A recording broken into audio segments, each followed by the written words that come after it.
So hello to you, my lovely, lovely listener. You're listening to The Soul Sync. I'm Jason Paul. Now, in this week's episode, I've got a beautiful guest for you called Shelley Youell. And before we come on to that, I'll tell you a bit about my week, because if you listen to the last episode, which was an update, all about my dad, what's going on there, it's just been, I'll tell you what, one of those weeks where, do you know what, so many people are actually saying at the moment, and medium friends of mine are telling me that there's just something going on with the energy. Now, I'm not an expert on astrology, I'll tell you that now. I don't proclaim to be. And I like to keep it real here on the Soul Sync. But yes, I don't know what's going on astrologically, but something is. So my week has been one of those weeks where my dad is still, unfortunately, in hospital, in, what do you call it, the intensive care unit, on a life support machine. I am not going to fill you in on all the twists and turns of the roller coaster of the week. We've gone from extremes of being called out in the middle of the night, like I said on the other episode, being told he's only got a couple of hours left, potentially, to then him being told that he needs an operation to save his life, but then he wasn't well enough to have the operation. Then the operation was back on. Then it was, will he survive the operation? Then he came out the other side of the operation, and it's just like a roller coaster ride. All the while longer this week, I have been juggling my business, which work at the moment is just, I'm going through one of those periods where it's just bloody tough. And like I said on the previous episode, there's just so much change going on around me. It's just crazy. But, you know, even though what's going on with my dad is awful, and I'm going to be going straight down to London tomorrow to go see him, because I've just had 2 days of intense board meetings, and bless, like I said, my mum works for the same company, so I've kind of been holding the fort with her, being in London at the bedside with my brother, whilst I do what I need to do here, and then I'm going to go up tomorrow, see him, spend some time with my brother. And you know, there was some positive. I want to be positive. I'm all about that on this podcast. He did actually, earlier on yesterday, the nurse told my mum, the consultant wants to speak to you. And my mum was like sort of interpreting that as the nurse looked a bit worried or whatever. And my mum was like, oh, you know, I don't know what he's going to come and say now, because it really has been that much of a roller coaster, bless her. And he came and said, there's this potential life kind of saving drug, which is a very new drug, which is very high tech. I actually put on my Facebook post that it was some kind of super antibiotic. I got this totally wrong. But actually what it is it's a type of, uses thousands of people's plasma. And I think how it works is it's kind of put in through the blood, this very special drug. And because it's got thousands of different people's blood plasma in it, it's going to help him with his chance of fighting the infection, which is just so high tech. Apparently it's so new, and it's, not been around too long. But to use it, it has to get a certain approval, because it's really expensive, apparently. So it was, the surgeon basically said, we've done all of that. We've got the funding, so we're going to give him it. So he was provided with it yesterday, but apparently it takes 72 hours to take effect. And if he is going to show the signs of it working, then that will be it. So, yeah, what a bloody roller coaster. So many things going on at the same time. But, you know, I thought to myself this evening, obviously it's been really difficult kind of being here, knowing that my brother and mum are there sort of by the bedside. And I thought to myself, right, I need to pack tonight. I need to sort of just prepare, sort stuff out in the house. You know how it is. And I thought to myself, do you know what? I'm going to release an episode today because I needed a distraction for a couple of hours. And I started doing a painting, actually. And the painting was, I painted for the first time the other day in years. And I did this like most beautiful painting the first time. And I was like, how the hell did I just do that? It looked like, so even my mum was saying to me, she was like, that is very good. And even I was thinking, how the hell did I paint that? And then I tried to do a couple tonight, and I was just obviously not in the right frame of mind. So I thought, do you know what? I'm going to come and record a podcast. So that's an introduction about my week, to tell you about that. But on to the guest. So this episode, I will say, like I said to you before I went on my spiritual kind of hiatus, and then I came back bursting through the closet, I had a lot of episodes which were episodes that were recorded but I never actually released, and there's like such a treasure trove of some beautiful conversations, and I'm going to bring you one today this was probably recorded about 18 months ago, and I always find it when I've been listening to some of these episodes back very crazy to kind of listen to the questions I'm asking back then compared to what I now know to be true from my own experiences with my mediumship. So in the conversation, we are kind of going back in time, and I do keep promising you an episode all about my mediumship because I've got so many things I want to say about my experiences with the spirit world, what I've been doing with my spirit guides recently, and I think that's a really interesting thing. And I feel like I've had quite a few like mediumistic upgrades, like my clairvoyance is just going crazy at the moment. And I'm going to talk about that. And I just want to talk about a number of things which I think are going to help you. So I know I promise you that episode, and that will come very soon when things get back to normality. But in the interest of time as well, because my dad is where he is. So I bring you this episode, like I said, recorded 18 months ago, and it's with a beautiful, beautiful soul called Shelley Youell. Sorry, I said that completely wrong. Shelley Youell. Let's start that again. It's with a medium, a teacher, and a spirit artist called Shelley Youell. So you're going to be hearing all about it in this episode. We talk about keeping mediumship simple, sitting in your own soul energy versus sitting in the power, which was quite interesting to hear that bit back. We also talk about dealing with sensitivity and overwhelm as a sensitive person. And, that is something us empaths face. We are sensitive, and, going around this world in a sensitive state, how do you deal with that? So I asked I keep saying Shelley, what is going on with me today? Shelley, I kept asking her about that, so that was quite interesting. Or we also talked about just enjoying the journey of unfoldment. So it really is a heartfelt conversation. It's an honest conversation, and it was full of lots of gentle reminders for anyone developing their connection to the spirit world, or perhaps reconnecting to the spirit world. You felt you lost that connection for a while. So I encourage you to settle in, take a breath, and I welcome you into this all-inspiring conversation with Shelley Youell. So, Shelley, firstly, a massive warm welcome onto the Soul Sync podcast.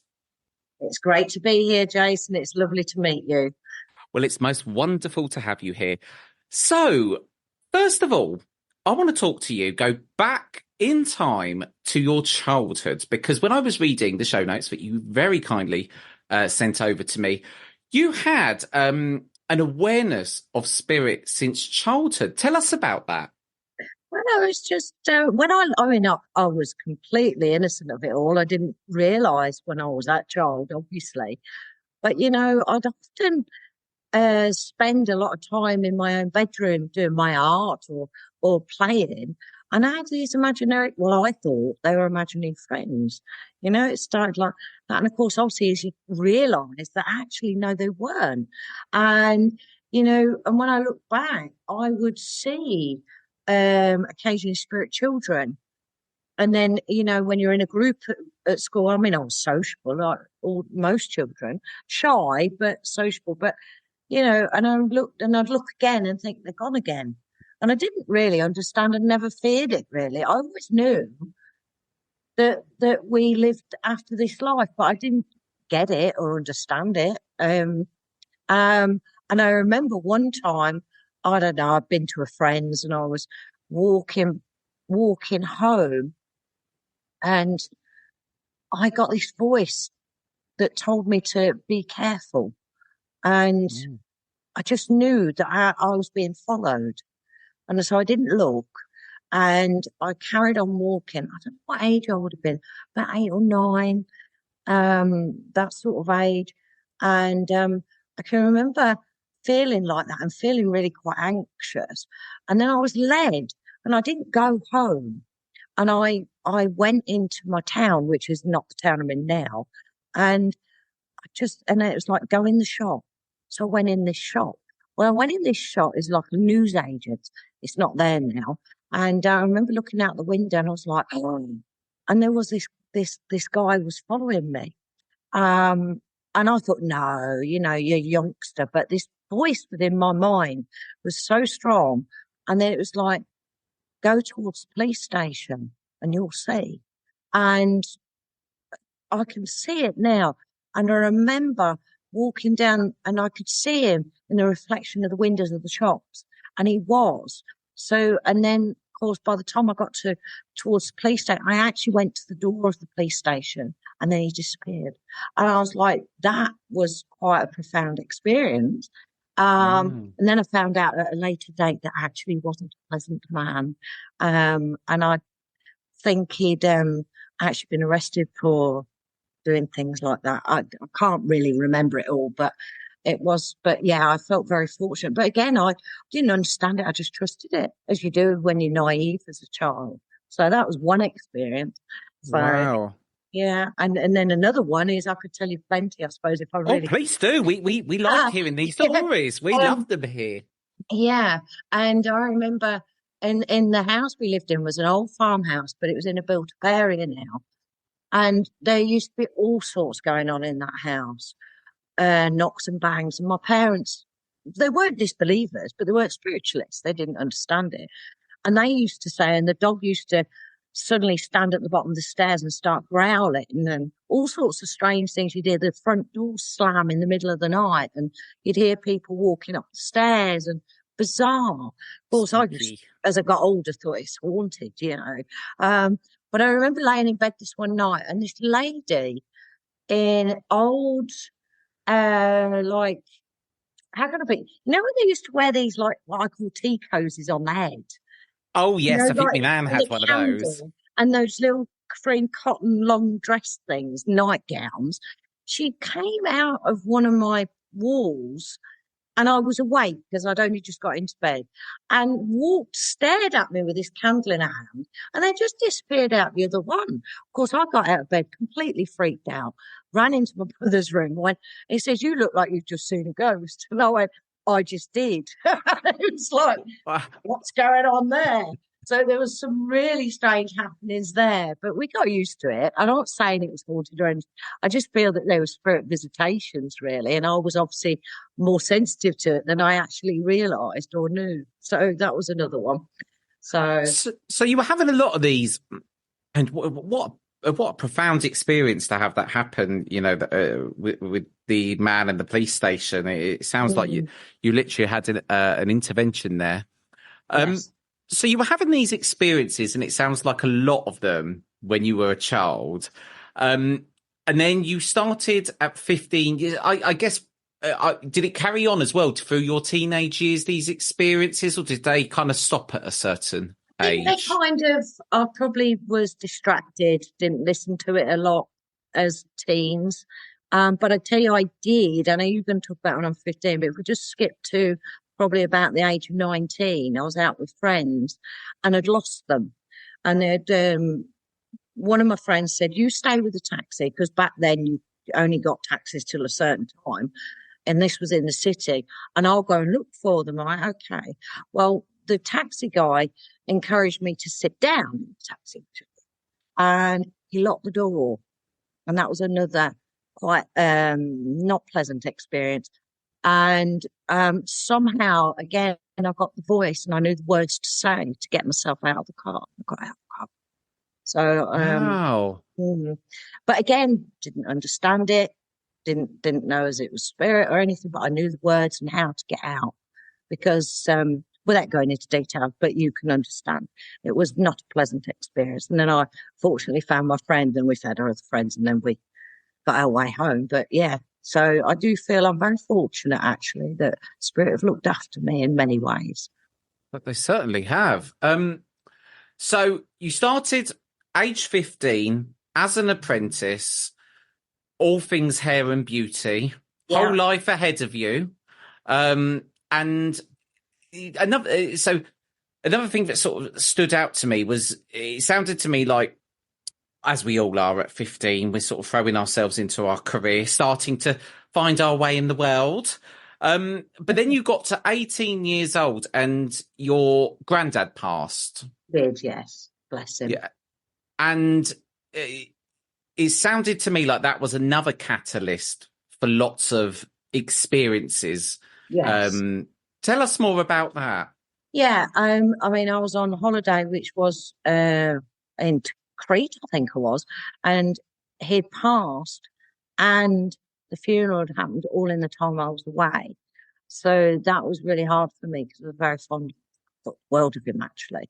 We knew he wasn't well, but my grandmother kept it very quiet how seriously ill he was. Right. But after that, I just had experiences where I just felt him around and he was watching and supporting. I just knew. But one particular, without going into details of it, it wasn't a good time in my life. I would have been about around 25, 26. And I was out because got my daughter then. And I was kind of juggling, trying to work. Anyway, I was driving along the dual carriageway and I was in a very bad place, like a very difficult situation where I couldn't see a way out.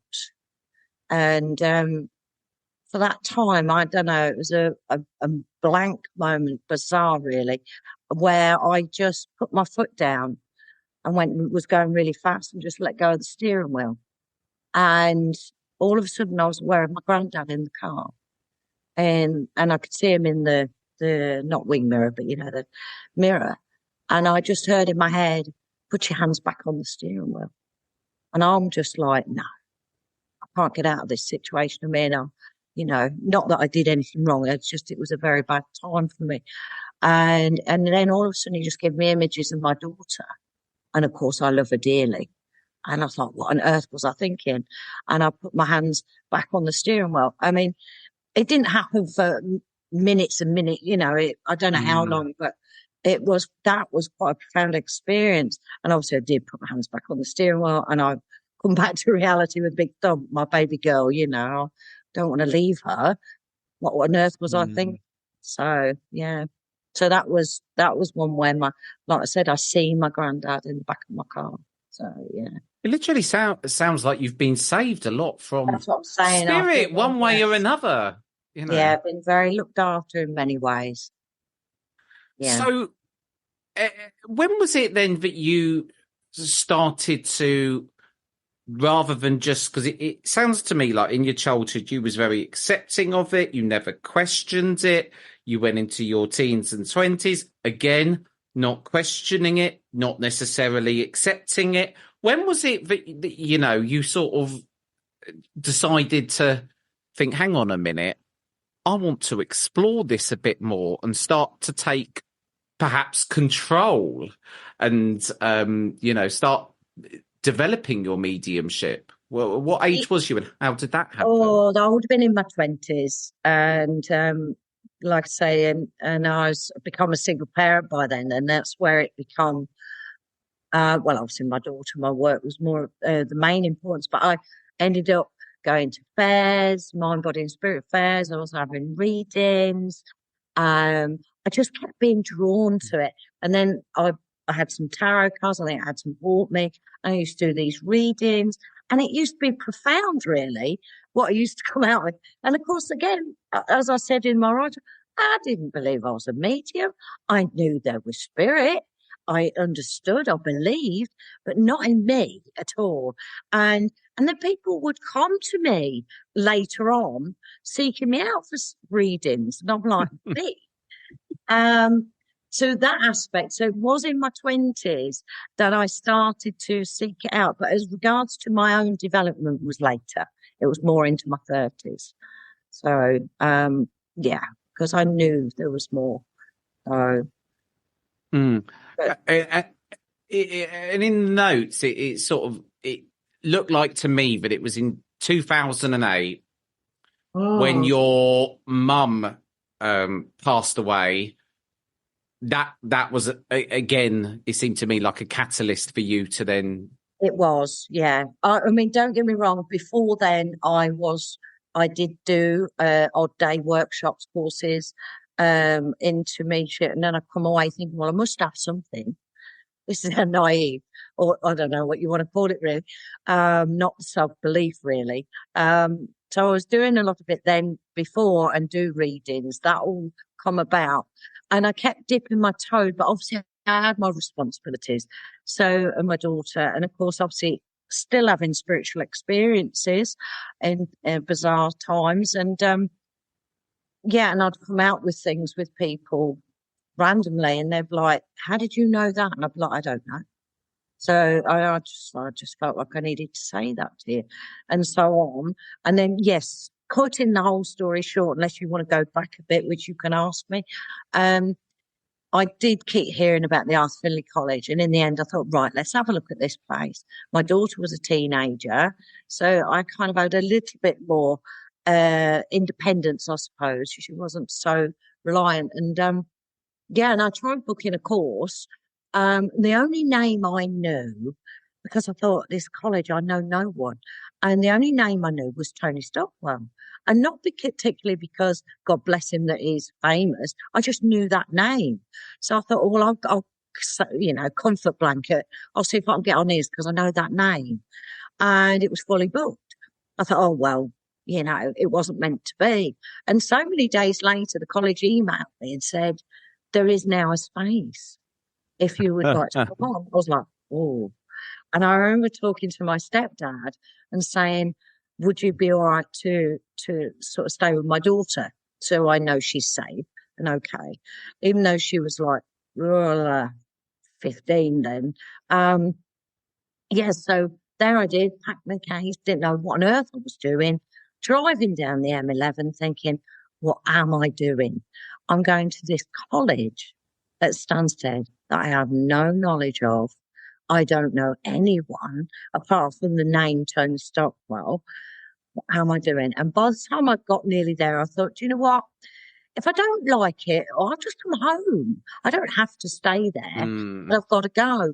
And as soon as I walked in those doors, as many would say the same, I felt like I was home. It was like, wow, there's something here that I needed to experience. And I had to share a room with 3 other ladies. They were very pleasant. And yeah, and I had an amazing week. And by the time I come out of that week, because it's so intense, as you know, at the college, I went, oh, and I had to demonstrate and everything. I was like, what am I doing? I was like, I have no idea. So I was like, these student demonstrations, and I did it. And I remember one of the tutors saying to me, who was assessing it, so you've not done this before? And I went, oh. I was like, I was really natural, organic then with my meat. I just had no idea what I'm doing. I kept hearing about, you're in the power, they're out the power. And I thought, I don't know what this power thing is. I was really. Oh, I'm still trying to work out what the power is. Yes, I was completely naive to it all.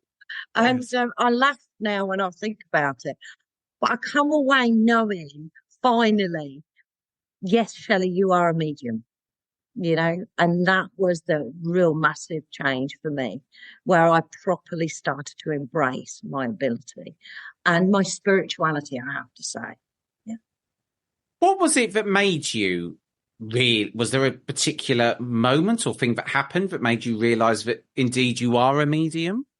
I think because of all the classes and the demonstrating and by the end of the week, because it's so intense, fabulous, but intense. I went in there like probably soul searching, really. And it wasn't because, I want to be a medium, I want to be this. It was like, what's going on? And what is this with me? The reason I'm laughing, Shelley, is because my experiences are exactly the same. It is intense. Yes. I'm not used to it. Was the first time that I'd had any kind of schedule. You wake up first thing in the morning, and I did work it when I went in September. I managed to work it quite nicely. That I'd go for me breakfast at 8, then I'd quickly come back for a half an hour nap, Then I'd wake up. I'd be trying to slot in naps whenever I could because it is tiring. It is long days. I'm not trying to put anyone off the college. It's the most magical No. place. But be ready. It is a long day because you're Yeah, learning and a lot. yes, you are, but also it really touches your soul. Mm. And it really can, in my experience, ignite a lot of healing as well within self-healing, self-discovery. And I know that the first few times I went to college, did I cry?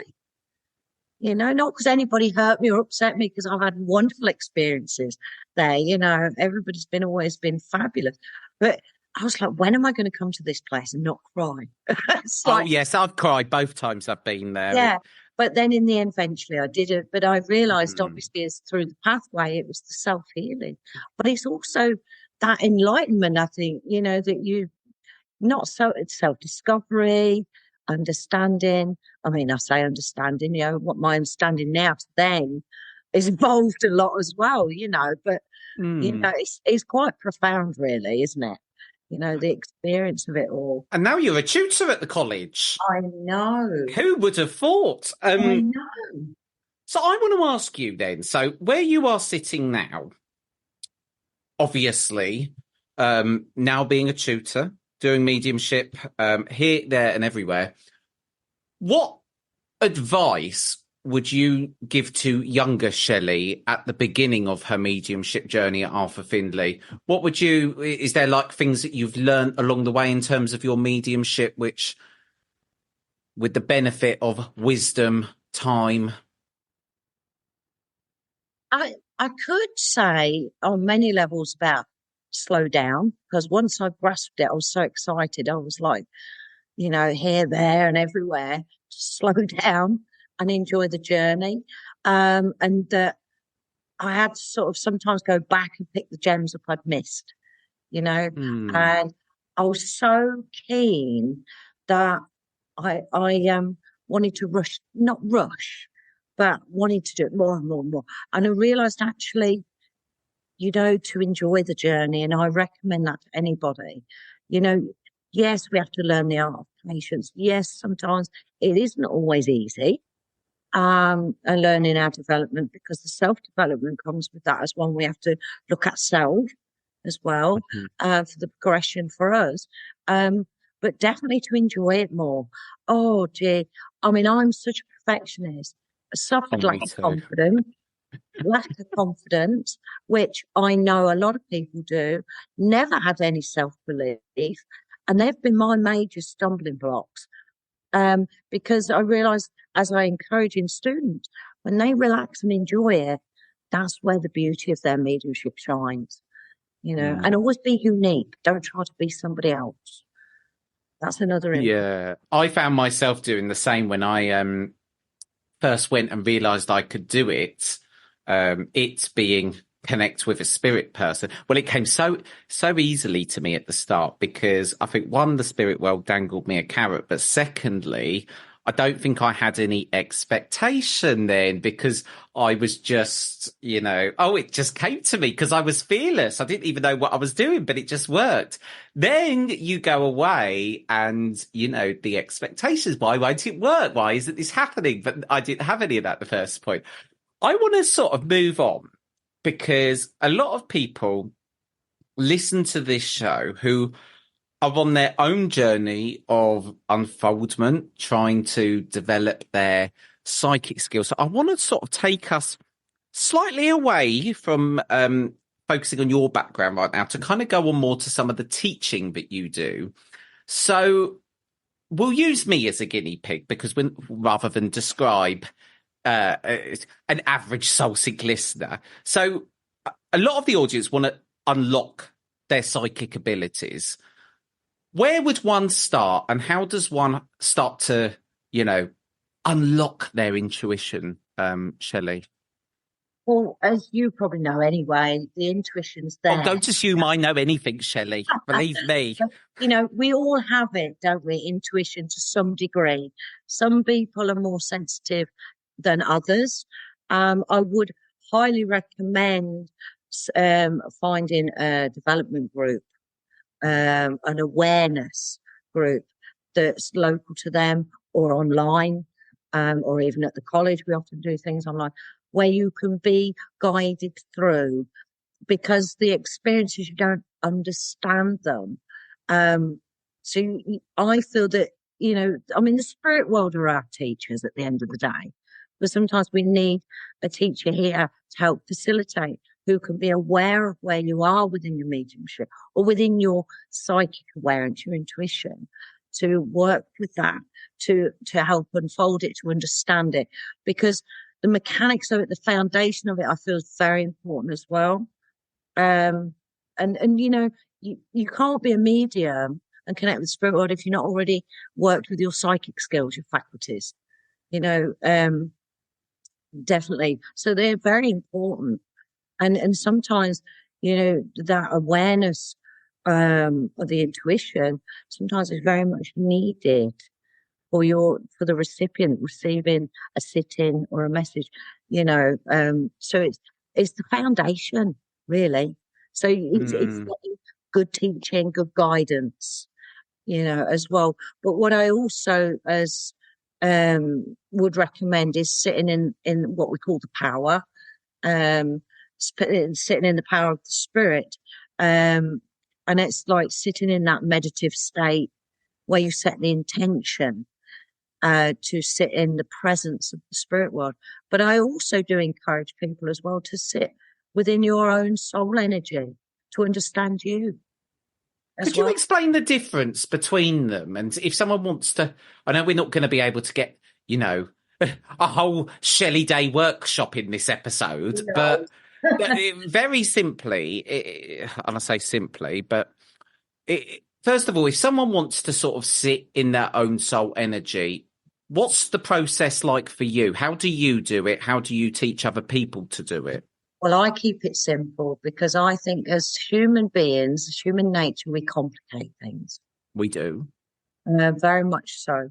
And you see, I always think the power of intention is everything. So if you go to sit and you set the intention that you want to just sit within your own energy, it's as simple as that. If you want to sit for that of the power of the spirit, that's the intention you would set. All right. I always say to students, know your mediumship, because it's vitally important that you understand you, your energy, you as a person, on mentally, emotionally, physically, the whole package, really, because your sensitivity, as you work more with the intuitive, or that then we move it to, say, for mediumship, you become much more of a sensitive person in general. So, we hear this, we become sensitive and become sensitive to everybody's emotions, every environment, every, experience. So we've got to know ourselves. And that's why the self-development should be very strongly alongside the spiritual development, shall we say, mediumship, psychic. Because I'll tell you why, because I learned the hard way, actually, in one way, because my sensitivity seemed to come out once I'd embraced that, okay, I've got this ability. My sensitivity was very heightened. And I remember walking into a local shop and there was this family nearby, bless them, nothing wrong. I could, every aisle was near me. I couldn't be near them. And please, I'm not saying they're bad or anything. I just couldn't cope with my sensitivity for whatever reason. And I came out of the shop and sat in the car and went, what on earth's going on? And there'd be times where I'd been somewhere and where there's been an argument. I couldn't cope with it. It had such an impact on my nervous system, I suppose. And then I realised that I'm picking up. I'm so open that I'm picking up everything. And it's like, this is where you've got to understand self and be very grounded, mindful. Because if you're not careful, we can't be open all the time. We need to know, we have to be disciplined, because we need to look after ourselves, because it does have an effect on your nervous system and your emotions and so on. And it can trigger emotions, if you haven't looked at self and self-healing and things that have triggered you in the past, when you're working with others, that's another aspect of it where, it can trigger. And if you've not dealt with that, you could end up projecting that to your sitter. I mean, maybe I've gone off track a little bit. No. Do you know what? You make an interesting point, because I have always been a very sensitive person, and very sensitive, particularly to sound, really affects me, especially when I'm in somewhere. And it's so funny. The first time after I came out of the Arthur Findlay College, I was driving home. Like we all do, I needed to stop and get some groceries, and I went into Sainsbury's, and I was so overwhelmed. I had to immediately leave because I was finding it like sensory overload. And I have noticed since I've been developing and I'm unfolding more, I am getting more sensitive and more sensitive. How do you advise people that because you mentioned about kind of, switching on and off, so to speak, but how do you advise people to navigate, life as they get more sensitive? It's not easy. Self-mastery isn't easy. I think it's a light eternal, actually, progress there with that. But I always think, when I go back to this, know your mediumship. When you know you as a person. And I'm going to say the good. I don't know so much bad, but, and the indifferences, you know your traits, whether you want to look at them as positive, negative, or whichever. Then when you start to feel emotions and sensitivities that you actually know that aren't yours, because you become more self-aware, then you can't stop yourself, I believe, feeling it, sensing it, picking it up because of our sensitivity. But you become then the observer of those energies, those emotions, and you realize they're not yours. So then you become detached and the observer rather than allowing them emotions to consume you. And sometimes just the power of the breath, just giving yourself a moment, take a breath and go, they're not mine. And I like to keep things simple. It's not always easy, I will say, but to me, that's a simple practice. And that's why you find often, I know for me personally, I can be in with people. I love people. I love being around students. I do like to be on my own so I can gather my energy and be in my own space. And you say that sensitivity of when you come out of the college, it really is a sensitivity overload. And that's why I always think it's always good to have some time to yourself when you get home. I did, especially early days, because I had to, because I was like, how sensitive to everything. I walk in a client's house and my granddad walked with me. It's like from the spirit world, it's like, oh, back.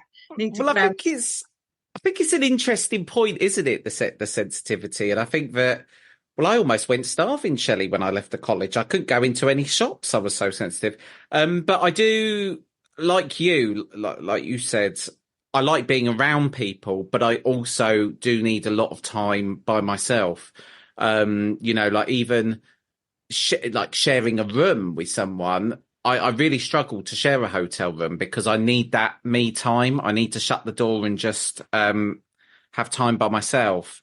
It was quite funny actually, because a few weeks ago, someone pulled a tarot card. No, they worked out my tarot card for life, which is like my life card, and they pulled it out, and it was the Hermit. And I was a bit upset that I'd got such a solitary card at first. But then the more as the days went on, I thought, no, I understand why I'm the Hermit card. But at first I didn't like being the Hermit card because I thought, this isn't what I want to be, the quiet solitude hermit. Kind of moving on then to mediumship. What are, in your experience of being a teacher, what are the common sort of hurdles people come up against that stop them from developing? Confidence. I think confidence is a big one. And I really do understand that because I've battled that myself very much. Yes, that is one of the hurdles, definitely. But but also, when people don't get it quite right, then they, as we often, you've probably heard this more than once, the spirit world's laundrette must have that many towels in it, where people are throwing the towel. I haven't heard this. No. Have you not? Oh, No. yeah, because that's it, not doing it. It's too hard. Many people. And I've got near there in the past, but you just keep getting back in the saddle because what we do makes such difference. And that's my passion as well with being as the teacher, is to encourage, to nurture people. Because that's what I said to you earlier, when people feel comfortable, when they feel that they're in a supportive environment, that's when they blossom more. And another one is that you say that's a hurdle, expectations and what they think the evidence should be or how it should work. And it doesn't work. The spirit knows what's needed. For us it's my biggest one, and I only realised recently, and I think my expectation, the reason that holds me up so much is a lot of the time I've just been, so I went to Arthur Findlay, then I started going to a spiritualist church, but I stopped going because I felt that I needed to master the sit in my power. So I went through about a 12-week window of just sitting every day for spirit, and no spirit would come. I'd be like sitting on the park bench and my date hadn't turned up, and that would happen every night. So then what happened was that started to eradicate my confidence further. And then I was sitting with an expectation of getting something. So recently, I've gone back to the spiritualist church. They welcome me back with open arms. Where have you been, Jason? Well, I've just been sitting in the power by myself. Why are you doing that? I don't know. I don't know why I'm doing that. So I'm back now around the group. But expectation is a big one. And I need to learn, just sit with no expectation and then stuff will happen. So, and I don't know why I think it's because when I'm sitting, I'm constantly waiting for something to happen. And I just need to accept that isn't the right way to do things. But it's funny, mediumship, because I really like your philosophy of keeping it simple, because since I've been on this journey, I've got and probably hosting a podcast interview and mediums doesn't help matters, because every week I'm listening to a different method, which is probably I'm the most knowledgeable person probably who, is at the stage I'm at. But there is a tendency to overcomplicate this. But when you strip it back, it's actually, in theory, simple. Yeah, it is. Yeah. And you will, like you say, that's another one, that, because I was warned of that early days. Once I did embrace it, I wanted to go to this course, that course, that course. And it's like, you need time to digest what you learn. And also, not every method or everybody's opinion will suit what's right for you. So you do have to find your own way within it as well. So, but simple, yes, because it is, we are the essence of spirit. So, it is a natural, but we make it so unnatural. And you say about sitting in the power, you take me back, because I used to sit and I was like, I don't know. And then I'd listen to music. I'd still be in my mind because I've got such a butterfly mind. And and then expectations. Is something happening? No, it's not. Then I'd go through the chakras and doing all these different methods. I was so in my conscious mind. I weren't even allowing the presence of spirit to be felt, but I had to go through that. And then obviously now if I do sit, I sit in silence. Again, like you say, with no expectations. If I get anything, receive anything, that's good. If I don't, it doesn't matter. It's just being in that presence to build up that relationship.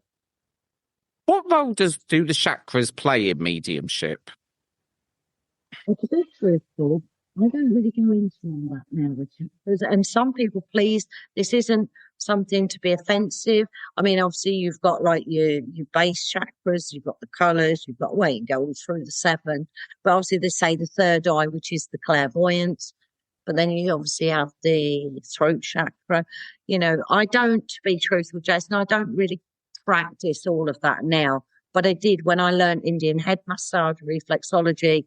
I had to kind of look into all that aspect to do with the energy. But they do say that some talk of when we communicate with the spirit is through the solar plexus, you know, through the center, which is solar plexus. But there's a lot more into all the chakras, really. But I'm skipping over it because I don't practice it anymore. I just know I know when spirit works with me, I feel the emotion from the heart and work. That's what I've been trying to do is just focus on the heart. Yes. And do nothing more necessarily. And some would say it's from the soul, but I think soul, the heart, you know, that's another big, everybody has their own terminology. But I often teach students to just visualize moving their awareness to the heart, feel the presence and allow spirit to lead. And it just tries to take you out of that conscious mind too much. Because we're always nosy, aren't we? We're trying to work it all out and, you know. We are, and recently a lot of pennies have been dropping, and I feel like I'm starting to join up a lot of dots in a lot of ways, which is interesting. Moving on then, lastly, obviously I want to get just some more general advice that you would give to people trying to develop on their mediumship, groups and support to one side. We've obviously talked about sensitivity. We've skimmed over chakras. We're coming back to now find out any last advice we can. I want to get the maximum value speaking to you, Shelley. I know that everyone's going to be thinking, come on, Jason, ask some more questions. Where do I start? One thing I will say again, whatever you do, enjoy the journey. Mm-hmm. Enjoy it, you know, because I often joke with students saying, enjoy the communication, enjoy it. It's a celebration of life. What a privilege it is to be able to help the spirit world, but also make a difference in this world as well. And I said, the amount of times I see students look in pain, you know, and I think, I must have looked the same because I so wanted, not egotistically, I just so wanted to get it right for the spirit world and so wanted to get it right for the person in front of me. I was actually hindering my mediumship, and I must have looked like it was painful. So that's what I say to them. Try to enjoy it, because if you relieve yourself of the expectations and just say, I'm just going to do the best I can, that's all you can do in that time. And as long as you're coming from the heart and you're doing it for the right reasons, you know, we're human at the end of the day. You know, our human mind's going to interfere with the process. And, you know, it takes practice. So I say, please do try to enjoy it. And also another one, because again, this is talking from my own life experiences within my spiritual journey, is I'd go and do a service, I'd enjoy it, of course, and so on. So the one thing I would be thinking about and having words with spirit about, having words, that sounds awful, I would be sending thoughts to the spirit about, is if I got one thing wrong. I'd forget all the magical moments and all where you've moved somebody or the philosophy, and the one thing I focus on is the one thing I got wrong. And I thought about that, and I actually got messages with spirit about that. I mean, they'd help me. And I realised, you know, that don't obviously be blasé about if you don't get it right. And yes, do look at it in a very positive way. How could I have got that better spirit? And, you know, we'll work with that and so on. But embrace the triumphs of what you did get right and what difference you made. As Gordon Higginson would say, you know, our pioneer, you know, that was the president of the college and of the Essex Spiritual National Union. You know, if I touch one person in that service, I've done my job. I've been of service for spirit, you know. So, you know, we don't actually realise sometimes how powerful our words are and that communication. We don't realise how much it's life-changing. I know it has been for me, as I'm sure it has for you, Jason. Yeah. You know, and it is a privilege, but must enjoy it. life to be enjoyed, not endured. Yes, it's a roller coaster. Yes, we have challenges in life, but they shape us. And every experience, every challenge in our life will obviously it helps with our soul growth and us as a person, but it will help within our mediumship and the, compassion, the empathy. And when you have somebody in front of you that's been through an experience, you'll know, because you do, because you've been through that experience. Everything's a learning. I agree. Question, yeah. Well, do you know what, Shelley? I think we've covered a lot today, and I think it's been really nice to have you on to hear about your experiences, your journey, and I think you've given some really beautiful, heartfelt advice. And I love the keep it simple. I think we need to coin that phrase for you, Shelley. Thank you. Yeah, I do. I do think we overcomplicate it because it's a very natural thing, isn't it? But we do. It's our human mind. It's human nature, isn't it, to complicate things? It is. It is. Well, Shelley, that leaves me to say thank you so much for coming onto the Soul Sync podcast. It's been a real pleasure, Jason, and thank you for inviting me. I love talking about it all. It's very passionate.